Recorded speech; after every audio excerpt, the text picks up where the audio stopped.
জুলাই আন্দোলনের অন্যতম বড় একটি স্লোগান ছিল বিকল্পকে, আমি, তুমি, আমরা।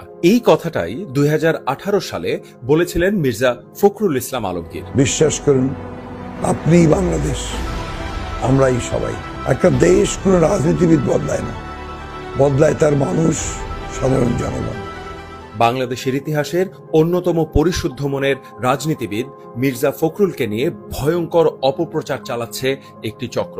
মোটা দাগে তার বিরুদ্ধে 3টি অভিযোগ তোলা হয়েছে।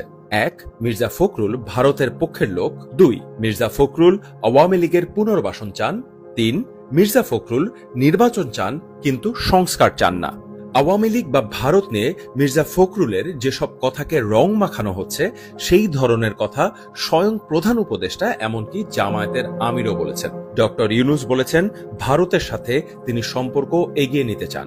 বলেছেন 2 দেশের মধ্যে সম্পর্কটা অত্যন্ত ঘনিষ্ঠ হতে হবে। জামায়াতের আমির বলেছেন ভারতের সঙ্গে সুসম্পর্ক বজায় রাখতে চাই। বলেছেন জামায়াত কখনো ভারত বিরোধী ছিল না। এসব বলার জন্য এই দুইজনকে সোশ্যাল মিডিয়ায় কেউ কিছুই বলেনি, কিন্তু মির্জা ফখরুলকে বানানো হচ্ছে ভারতপন্থী, আওয়ামী লীগপন্থী। প্রধান উপদেষ্টা নিজে বলেছেন আওয়ামী লীগকে নিষিদ্ধের কোনো পরিকল্পনা নেই। অন্যদিকে অনেক আগেই জামায়াতের আমির ঘোষণা দিয়ে আওয়ামী লীগকে ক্ষমা করে দিয়েছেন।